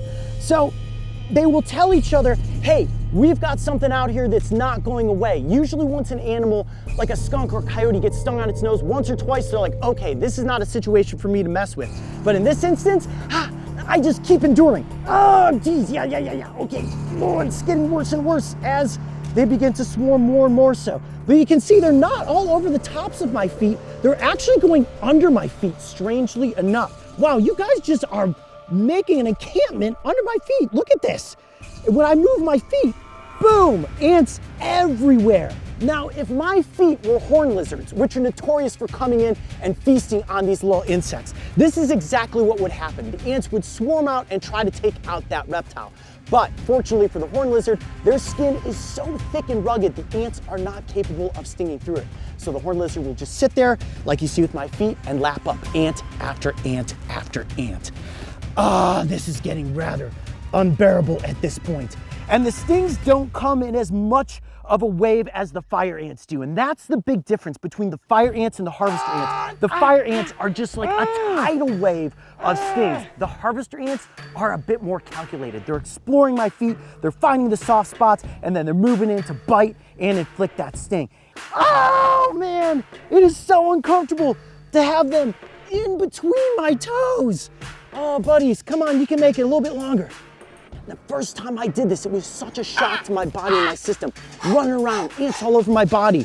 At this point, I've been in the mound for several minutes, taking sting after sting after sting. And my body, while it's uncomfortable, definitely not as uncomfortable as it was the first time around. I wish I had the skin of a horned lizard at the moment. Oh, I yield. out of the harvester ants. Okay, now that I've endured a second go with the harvester ants, we're gonna go visit my good friend and inspiration, entomologist Justin Schmidt, the godfather of the insect sting pain index, and get his reaction to today's ultimate chaos. Several weeks ago, when I placed my arm inside of a box of angry yellow jackets, I said to myself, this is ridiculous. I'm not getting stung by anything else. Yeah, here we are 2 weeks later, and I just put my feet into a nest of harvester ants, which are a species you oftentimes see right here in your own backyard. Now, what's your experience been thus far with harvester ants? They hurt. Yeah. And they're kind of sneaky because often they'll get on your feet and you don't know it. And it's just when they get underneath, like typically I wear sandals. When they get between the sandal and my foot, then you're in trouble. And they don't hurt like a yellow jacket or honeybees, like wham, you feel it right away. These kind of sneak up on you. But then they also have this, what I call an anesthetic pain. It's not anything you can put your fingers on, but you don't like it. Yeah, that's a great, you're like, what's happening to me right now? And it can kind of creep up. Like it'll get the lymph nodes. I've had them sting my feet. And you have a lymph node up in your groin area, and that starts swelling up, and that feels really bad. Yeah. You don't like that. Again, it's not a sharp pain, it's not a piercing pain, but you don't like that. And the interesting thing about these ants is they use them in puberty rites in California back in the 1800s before the Indians were all moved out. And they used them, and they would eat eagle feathers with 100 or 200 ants on. Like what, dipping eagle feathers into ants and then eating that? Yeah, and they would get stung in their throat and their stomach and all. And the good thing is they don't tend to swell, but then these kids would go into this sort of hallucination like, and the Great Spirit would come down and guide them through their life of, don't eat ants. You know, something like that. I have to note that on that whole hallucination element, like I can imagine them going into your body and you getting stung would be a whole lot worse than on your feet, but for a solid 45 minutes after taking the stings, and I guess I kind of went through this last time because I've done harvester ants on my hands and experienced mild swelling.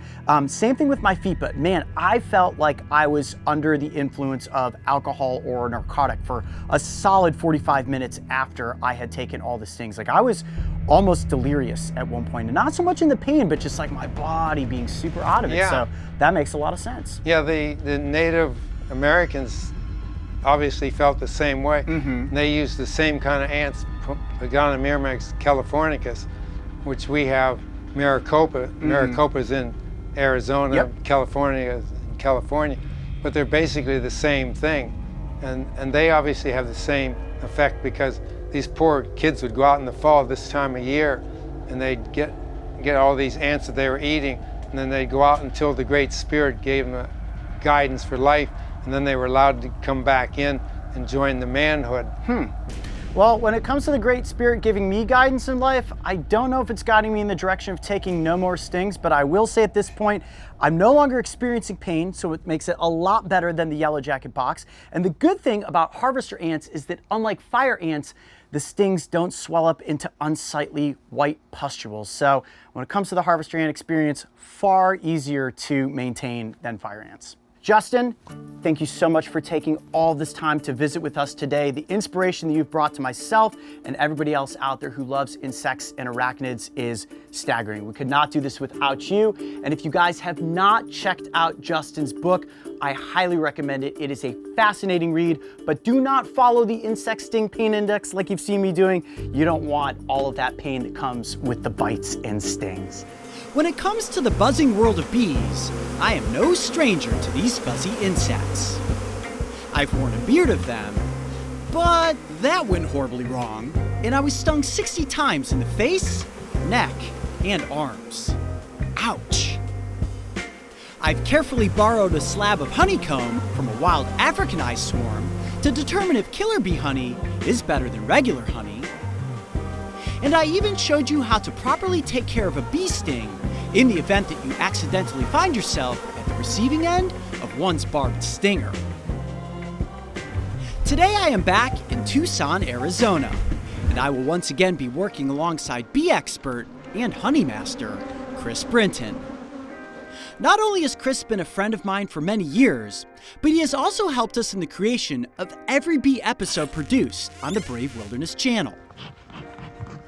Given the list above, you are probably thinking, what else could we possibly learn about bees? Well, have you ever wondered what's inside of a bee box? Beside the bees? Today we're going to show you exactly what's in these white squares and how they work. Chris, I'm excited, but I have to say I'm a little intimidated at the same time. We are surrounded by boxes that are filled with bees. We have isolated a single box to look inside. What you guys probably don't realize right now is that there are bees flying all around us. How chaotic is it gonna get when we open up this box? Oh, it's gonna get chaotic just because we're opening up their home. We're taking the roof off. Right. I mean, if you get your roof ripped off, I wouldn't be happy about it. Anything's possible. You're probably gonna be a little angry too. I would be a little angry. However, these bees here have been remodified, I guess you can say, by requeening them to a more docile European honeybee. Okay. So they could be a really nice honeybee. Well, I have a feeling that everybody assumes they're going to be buzzing all over us. Things are going to get noisy.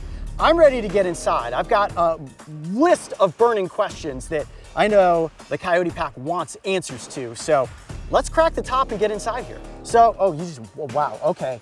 Holy mackerel, that is a lot of bees. Oh, and all on the lid too. Yeah, this is what happens when they start running out of room when honey season's coming in. Wow. So this is what we call burr comb. This is when they start actually running out of space down here. This means they actually need another box. Okay. But yeah, actually, to tell you the truth, what a very nice colony of bees. That is what you would call a full house for sure. Now, I noticed that there are these different slats that line the inside of the box. Are these where they're actually building the comb? So these are what we call frames. Okay. This is where the bees do their work. Okay. So they draw comb, which is wax, which is basically honey, then they will make cells for either A, honey, B, pollen, C, babies, and what she'll do is they'll basically contain their middle of their nest. All their brood's gonna be down in here. Okay, all the babies are tucked down into there. That's where Mama's doing most of her work right there. Okay, let's be quiet for just a second. I wanna see if we can pick this up on the microphone. That is loud.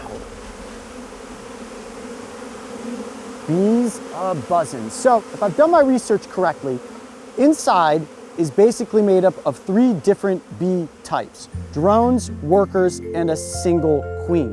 And what most people don't realize is that the majority of the bees inside of a box are actually female. All of the workers are females and they can't actually reproduce. It's only the queen that can reproduce with the drones. Am I correct in saying that? Absolutely. They have different stages inside of the hive. When they emerge, they're a nurse bee. They graduate from a nurse bee to a guard bee. Mm-hmm. Are those the ones up front? Yep, these are the ones that kind of protect the front of the entrance. And then from a guard bee, they turn into a forager. So we've lifted off the roof of the bee box at this point. Let's pull out one of these cells and see exactly what is waiting for us inside of the box. Can we do that? Let's go ahead and take this lid and we'll set this in the front out here. So that way, if they feel that they want to march back into their home, they can do that. Okay, so that's the first cell right there. And wow, look, they're just staying right on the comb. This is the beauty about working with European honeybees.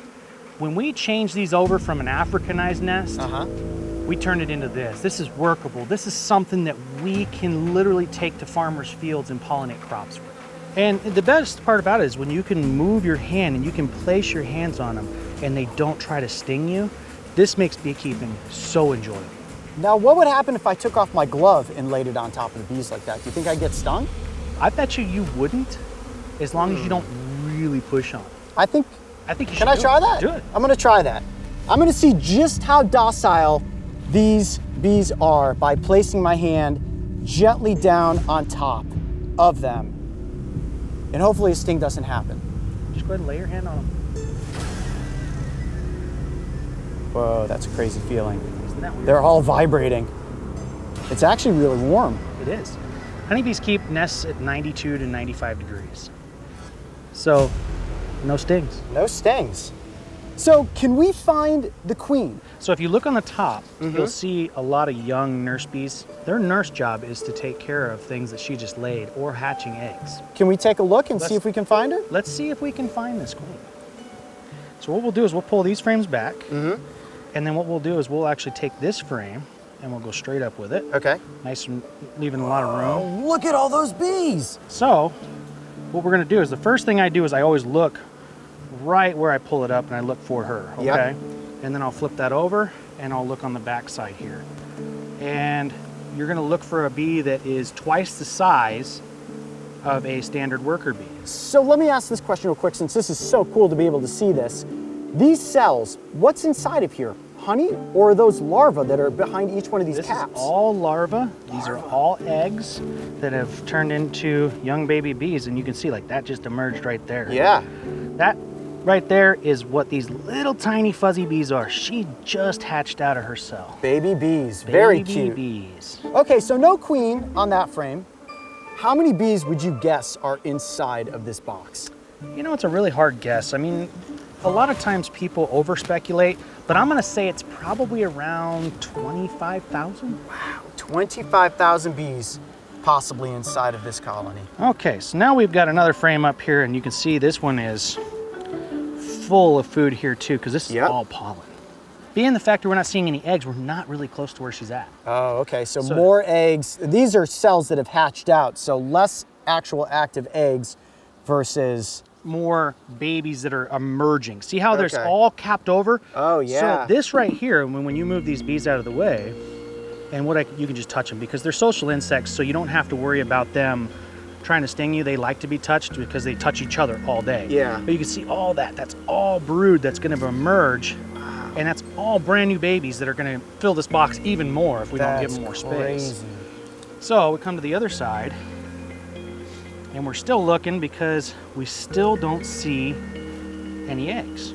Where is the queen? So far we are 0 for 3, but she has to be in here. She has to be in here because there's babies all over. All right, here we go. Is this the frame with the queen? Nope. This is probably not gonna be. A lot of honey. All honey. But you know what that might mean? That might mean you need to try that. Can I try that honey? I think you should try that. Okay. What I'm gonna do is I'm just gonna go ahead and do this, and I'm gonna get you a big old glob of honey right Oh, are you kidding me? there. Now unzip your veil. Really? And yeah, that means they didn't sting you. I guess that's true. There's a few that are out here, but I mean, if you go straight up underneath your veil, you should be able to eat that. Wow, this is cool. All right, I'm gonna try honey right out of the hive. Yep. This might get a little sticky. Don't get honey on my mic.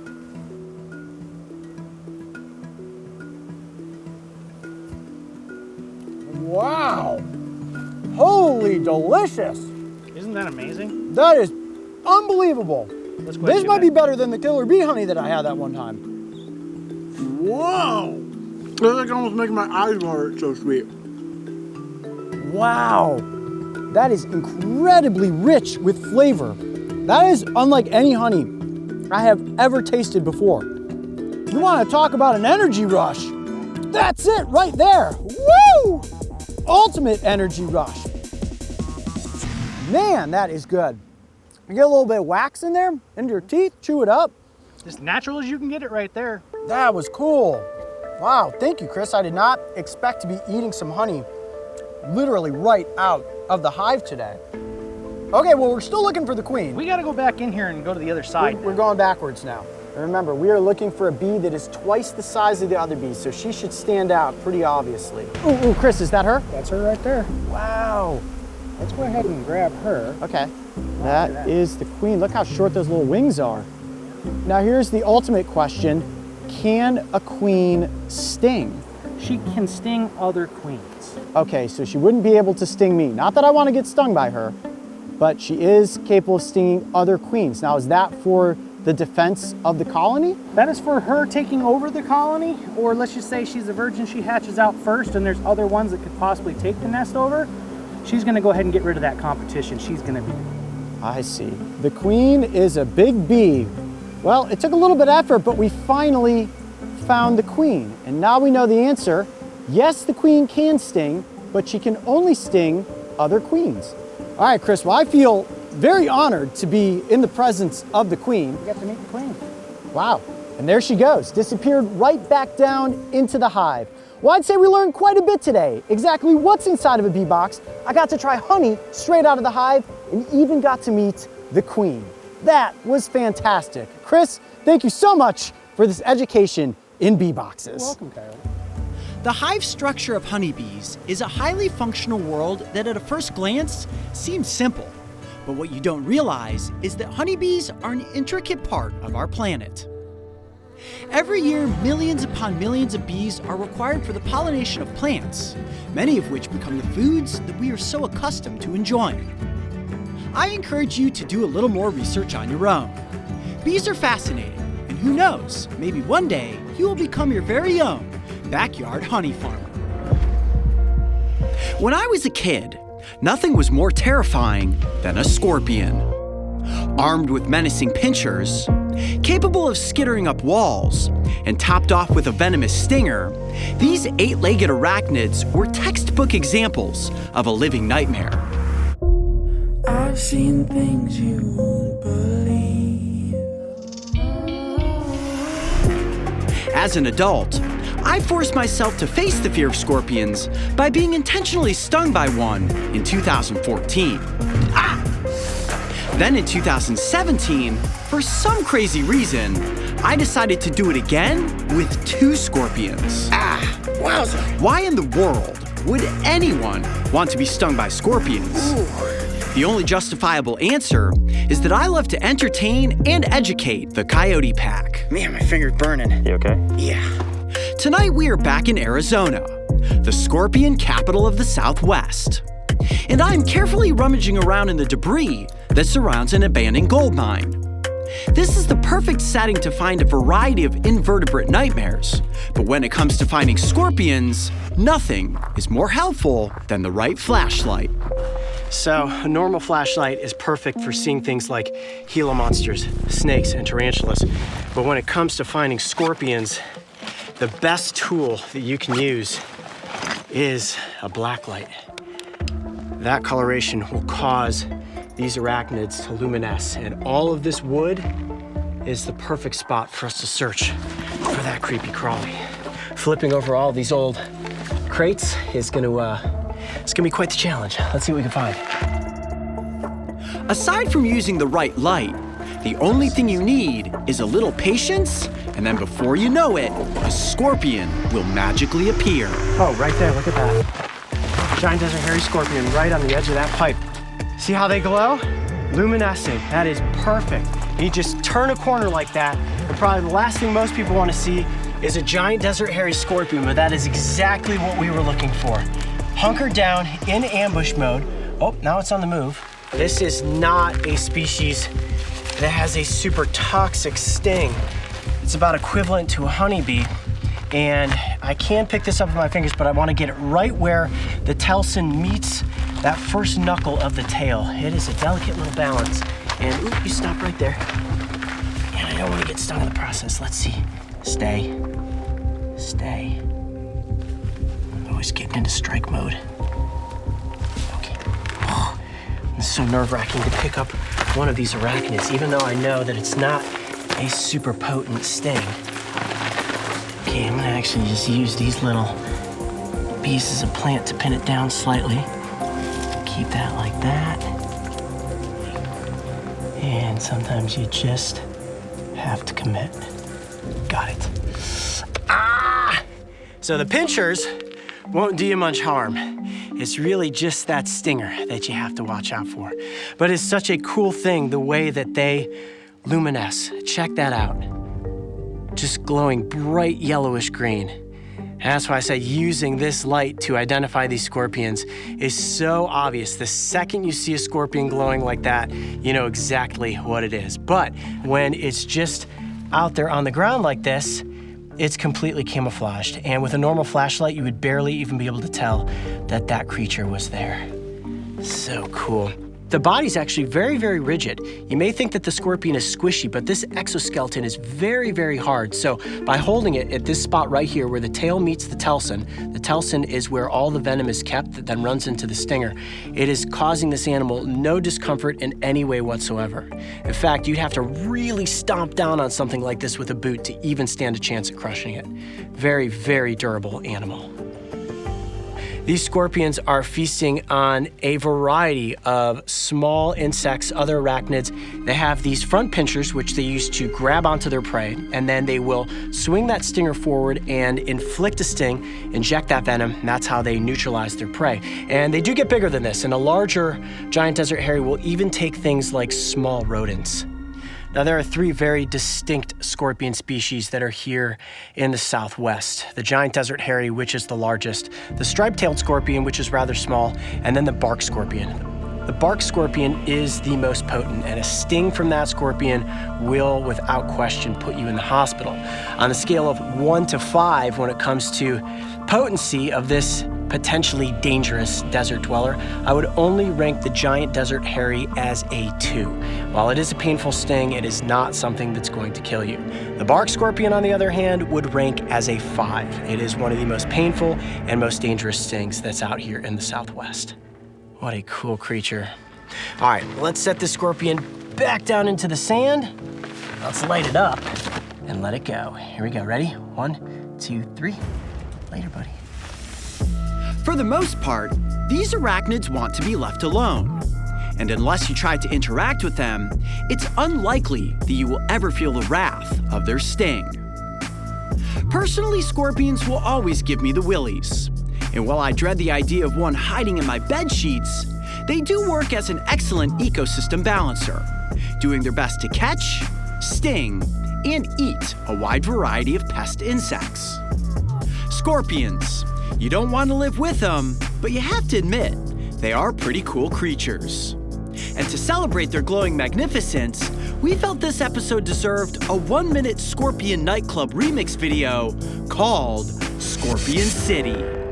You can thank us in the comments section below.